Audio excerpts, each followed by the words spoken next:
Bismillahirrahmanirrahim. Today I am going to deliver a lecture on relative atomic mass. What is relative atomic mass and atomic mass unit? सबसे पहले हम relative atomic mass के बारे में पढ़ेंगे कि ये क्या चीज़ होता है। फिर हम जो एटॉमिक मास यूनिट है उसके बारे में डिटेल के साथ डिस्कस करते हैं। सो रिलेटिव एटॉमिक मास क्या चीज़ है? Mass of an atom of an element compared with 1/12 of carbon atom is known as relative atomic mass. So सबसे पहले हम इसका बैकग्राउंड को स्टडी करते हैं कि यह क्या चीज़ है। तो रिलेटिव एटॉमिक मास के ज़रिए हम किसी भी एटम का मास कैलकुलेट कर सकते हैं। तो हम किस तरह करेंगे? पहले ज़माने के जो साइंटिस्ट थे या जो केमिस्ट थे उन्होंने ये काम किस तरह किया। सपोज मैं यहाँ पर एक एग्जांपल लेता हूँ। हम शॉपकीपर के पास जाते हैं और उससे कहते हैं कि 1 kg का शुगर चाहिए, तो वो क्या करता है? वो हमें 1 kg का शुगर देते हैं, लेकिन वो कंपैरिजन के साथ देते हैं। अब वो कंपैरिजन किस चीज़ के साथ करता है? तो उसके साथ 1 kg का एक बाट होता है, तो वो एक तरफ 1 kg का बाट रख देता है और दूसरी तरफ वो शुगर रख देता है। तो जब दोनों आपस में बैलेंस हो जाते हैं तो वो हमें 1 kg का शुगर दे देता है। इसी तरह यही कुछ हमने रिलेटिव एटॉमिक मास में भी करना है। सपोज हमारे साथ एक एलिमेंट है हाइड्रोजन। अब इसका हम मास किस तरह कैलकुलेट कर सकते हैं? तो पहले ज़माने में जो साइंटिस्ट हैं उन्होंने हाइड्रोजन को एज आ कंपैरिजन के तौर पर लिया। जिस तरह हमने केजी को इस कंपैरिजन के तौर पर लिया है, उसी तरह उन लोगों ने हाइड्रोजन को एज आ कंपैरिजन एक स्टैंडर्ड के तौर पर लिया था। तो हाइड्रोजन का मास कितना था? 1.0008 ग्राम तकरीबन ये हाइड्रोजन का मास था। अब इनके साथ हमें बाकी एटम का मास कंपेयर करना था।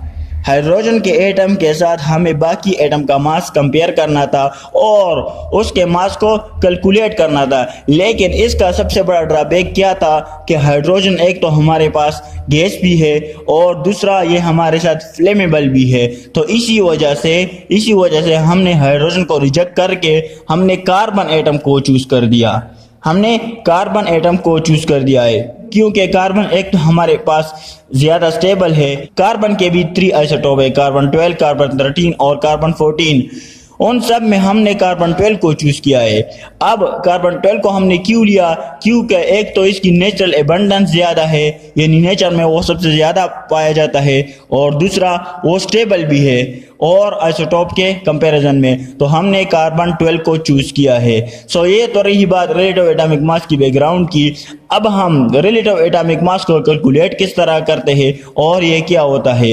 रिलेटिव का जो वर्ड है उसका मतलब है रिलेशन में या कंपैरिजन में। तो इसमें हमने कुछ यूं करना है कि इसमें हमने कंपैरिजन करनी है या किसी के साथ रिलेट करके एक एटम का मास कैलकुलेट करना है। तो mass of an atom of an element compare with 1/12 of carbon atom, यानी कार्बन के 12वें हिस्से के साथ हमने किसी एटम का मास कैलकुलेट करना है। अब रिलेटिव एटॉमिक मास के लिए हमें एक स्केल की भी ज़रूरत होती है कि इसके लिए हमारे साथ एक स्केल भी होना चाहिए। तो इसके लिए जो स्केल है वो है एटॉमिक मास यूनिट, AMU। इसको हम AMU से रिप्रेजेंट करते हैं और U से भी इसको रिप्रेजेंट कर सकते हैं।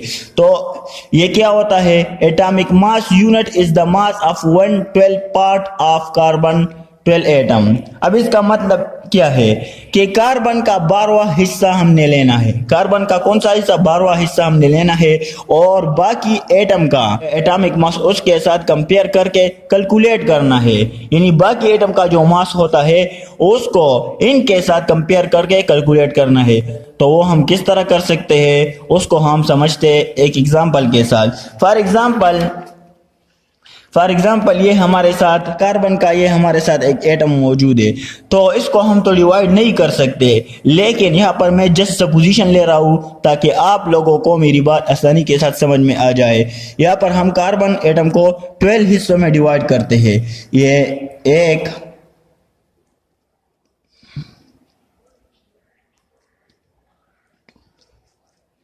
कार्बन एटम को हम 12 हिस्सों में डिवाइड करते हैं। ये कार्बन का पहला हिस्सा, दूसरा, तीसरा, 4, 5, 6, 7, 8, 9, 10, 11, 12। तो ये कार्बन का 12वां हिस्सा होगा, ये कार्बन का 12वां हिस्सा होगा।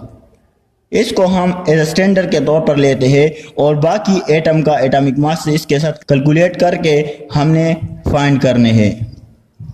तो फॉर एग्जांपल हाइड्रोजन का हमें एटॉमिक मास कैलकुलेट करना है तो हम किस तरह कर सकते हैं। ये हमारे साथ एक बैलेंस है, फॉर एग्जांपल ये हमारे साथ एक बैलेंस है। हम यहाँ पर हाइड्रोजन एटम को रख देते हैं और दूसरी तरफ हमने कार्बन का 1 यूनिट लेना है, 1 AMU कार्बन का लेना है, यानी कार्बन का एक हिस्सा लेना है। तो कार्बन का जब हम एक हिस्सा ले लेते हैं, तो अब इसकी हमने बैलेंसिंग करनी है। अगर ये बैलेंस हो जाता है तो हमें ये चीज़ मालूम हो जाती है कि हाइड्रोजन का एटॉमिक मास 1 है। क्लियर है ना, हाइड्रोजन का एटॉमिक मास 1 है। इसी तरह हमने हीलियम एटम को लेना है और उसको यहाँ पर रख देना है और दूसरी तरफ हमने कार्बन 12 का 12वां हिस्सा रख देना है। तो जब हम यहाँ पर 1 यूनिट रख देते हैं तो ये बैलेंस नहीं होगा। तो जब ये बैलेंस नहीं होता तो हमने दूसरा हिस्सा भी रख देना है, कार्बन का ये दूसरा वाला हिस्सा भी रख देना है, तब भी ये बैलेंस नहीं होगा। फिर हमने तीसरा हिस्सा रख देना है, तब भी ये बैलेंस नहीं होगा। फिर हमने चौथा हिस्सा रख देना है। जब हम चौथा हिस्सा रख देते हैं तो ये बैलेंस हो जाता है। तो इससे हमें ये इंफॉर्मेशन मिलती है कि हीलियम का एटॉमिक मास 4 है, हाइड्रोजन का एटॉमिक मास 1 है, हीलियम का एटॉमिक मास 4 है। तो इसी तरह हम फिर एक एटम का मास कैलकुलेट कर सकते हैं। अगर देखा जाए तो हम एटम को डिवाइड नहीं कर सकते कि एटम बहुत ज़्यादा स्मॉल पार्टिकल है, एटम को हम डिवाइड नहीं कर सकते क्योंकि वो इनडिविजिबल पार्टिकल है। ये यहाँ पर हम जिस पोजीशन ले रहे हैं ताकि आप लोगों को मेरी बात आसानी के साथ समझ में आ जाए, इसी वजह से हमने एटम को डिवाइड किया है और इसका एग्जांपल इसी तरह हमने लिया है। अब हम आते हैं एटॉमिक मास की तरफ। तो ये तो एक स्केल है जिसके जरिए हमने एक एटम का एटॉमिक मास कैलकुलेट करना है। तो ये तो हो गया। अब mass of carbon 12 atom is equal to 12 AMU। Carbon atom का एटॉमिक नंबर 6 है और इसका एटॉमिक मास 12 AMU है। 1 mole of carbon 12 contain atom 6.023 multiply by 10⁻23, यानी एक मोल ऑफ कार्बन 12 के अंदर इतने एटम मौजूद होते हैं। अब हमें 1 एटम का मास चाहिए, तो वो हम किस तरह कैलकुलेट कर सकते हैं कि 1 atom of carbon 12 is equal to 12 divide by Avogadro number. 12 को हम डिवाइड करेंगे एवोगाड्रो नंबर के साथ, तो इससे हमारे साथ जो आंसर आएगा वो ये है 1.993 मल्टीप्लाई बाई 10⁻⁻23 ग्राम। तो ये 1 एटम का मास है, 1.993 मल्टीप्लाई बाई 10⁻⁻23 ग्राम।